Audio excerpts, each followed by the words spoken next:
নমস্কাৰ বন্ধুসকল, মই আকৌ আহিছোঁ আপোনালোকৰ সন্মুখত এটি ভিডিঅ' লৈ।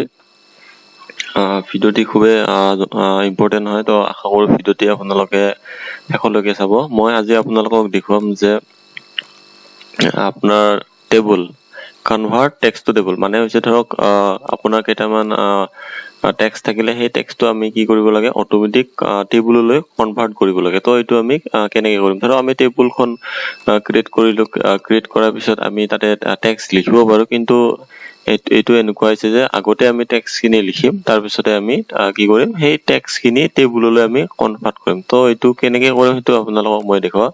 তো ফাৰ্ষ্ট টাইম আমি কি কৰিম, মাইক্ৰ'ছফ্ট ৱৰ্ডটো অপেন কৰিম। ৱৰ্ড অপেন কৰাৰ কাৰণে সদায় মই শ্বৰ্টকাট ইউজ কৰোঁ।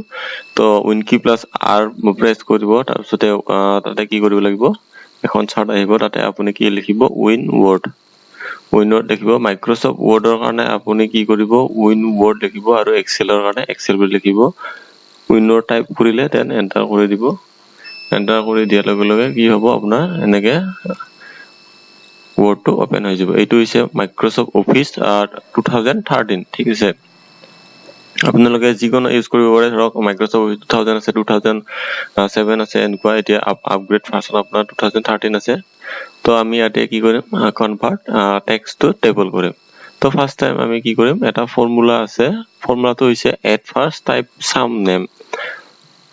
আমি কি কৰিম, ফাৰ্ষ্ট আমি কি কৰিব লাগিব, কেইটামান টাইপ কৰিব লাগিব নাম। ধৰক আমি কি লিখিছোঁ, নামটো ধৰক লিখিছোঁ অমৰ বুলি লিখিছোঁ।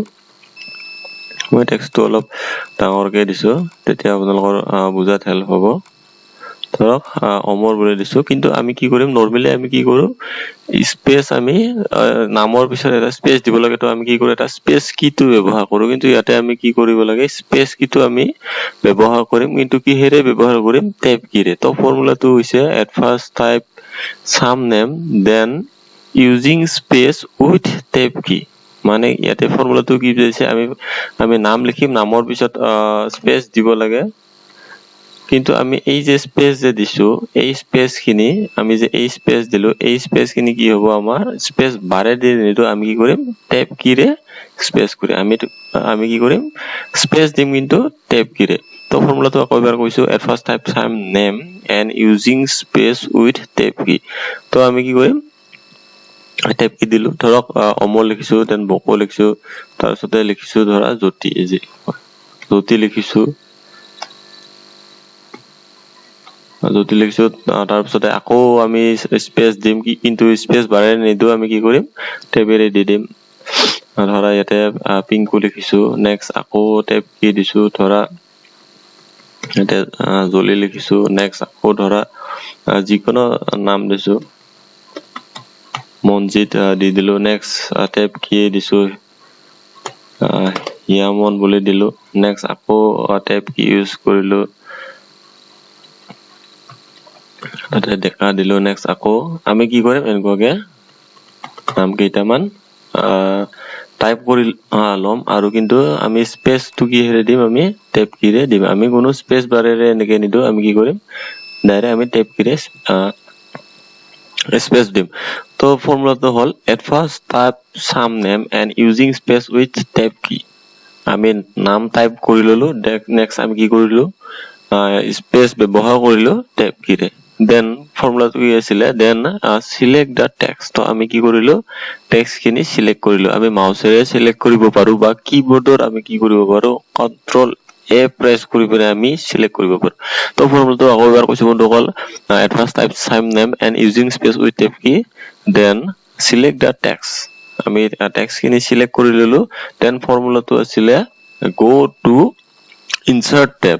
এইবিলাক চাব আপোনালোকে, home, insert, design, page layout, এইবিলাক আমি টেব বুলি কওঁ। নেক্সট হোমৰ তলত যিবিলাক আছে, ধৰক ক্লিপবোৰ্ড আছে, ফন্ট আছে, পেৰাগ্ৰাফ আছে, ষ্টাইল আছে, এডিটিং আছে, এইবিলাক আমি গ্ৰুপ বুলি কওঁ। সদায় মনত ৰাখিব, মই যেতিয়া ফৰ্মুলা আপোনালোকক ক'ম গো টু হোম টেব বা গো টু ইনচাৰ্ট টেব বা গো টু ডিজাইন টেব, আমি গো টু হোম ফাইল বা গো টু ইনচাৰ্ট ফাইল বুলি নকওঁ, আমি সদায় কি ক'ম, গো টু হোম টেব বা go to insert tab, design tab, ঠিক আছে।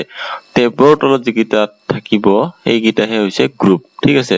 তো ফৰ্মুলাত গৈছো at first type sum name and using space with tab key then go to insert tab আমি insert tabত গলো then table group then click on table drop down list এটো দেখিছে table group next আছে table drop down list এই drop down listত click কৰিম next আমি যাম then click on convert text to table option এইটো হৈছে convert text to table আপোনালোকে দেখিছে এইটোত আমি কি কৰিম ক্লিক কৰিম তো ক্লিক কৰাৰ পিছত দেখিব ইয়াতে আপোনালোকে টেবল সাইজ দেখিব তাতে নাম্বাৰ অফ কলম দেখিব ইয়াতে দেখিছে ফাৰ্স্টটা কলম আছে এন্ড দুটা ৰো আছে ইয়াতে মানে কি হৈছে অটোমেটিক্যালি কি হয় এইটো লৈ লয় কলম আৰু ৰোটো অটোমেটিক্যালি লৈ লয় আমি একো কৰিব নালাগে বা যদি আমি বাই ডিফল্ট অটোমেটিক লৈ লয় বা যদি আমি নিজাকে দিও তো আমি কি কৰিব লাগে ইয়াতে টাইপ কৰি লয় ধৰক 9টা দিলে 9টা হৈ যাব কিন্তু আমি ইয়াতে 5টা দিম ইয়াতে মানে কি অটোমেটিক্যালি আহিয়ে যায় আমি যেইটা আমি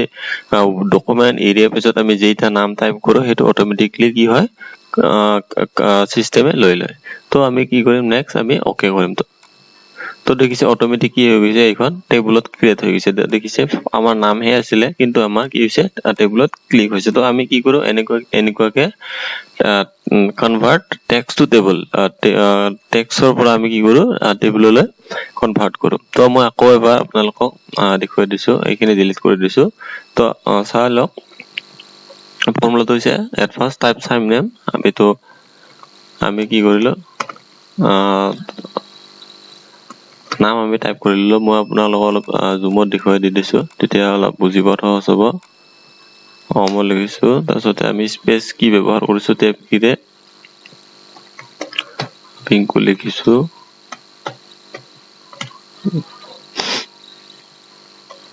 জতি লিখিছো নেক্সট আকৌ লিখিছো জলি ইয়ামন নেক্সট লিখিছো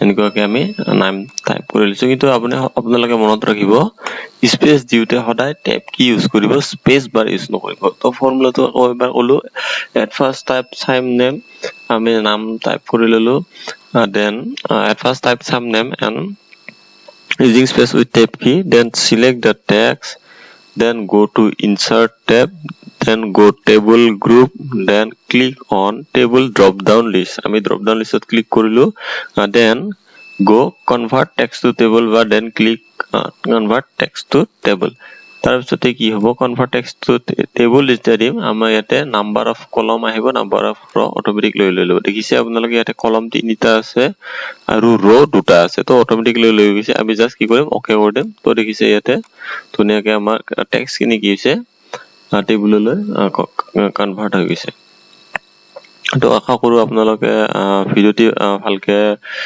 চাওক আৰু শিকিলক আমি কেনেকৈ কনভাৰ্ট টেক্সট কিনি কেনেকৈ আমি টেবুললৈ কনভাৰ্ট কৰো আপোনালোকে শিকিলক আৰু এই ভিডিওটি আজিলৈ এইখিনি আশা কৰো আপোনালোকে ভিডিওটি চাওক লাইক কৰক আৰু মোৰ চেনেলটি সাবস্ক্ৰাইব কৰক কিয়নো মই এনেকুৱা ধৰণৰ কম্পিউটাৰ ৰিলেটেড ভিডিও আপোনালোকৰ সন্মুখলৈ প্ৰতিদিনে লৈ আহি থাকিম আশা কৰো আপোনালোকে চেনেলটি সাবস্ক্ৰাইব কৰক তো আজিলৈ এইখিনিয়ে ধন্যবাদ জয় অসম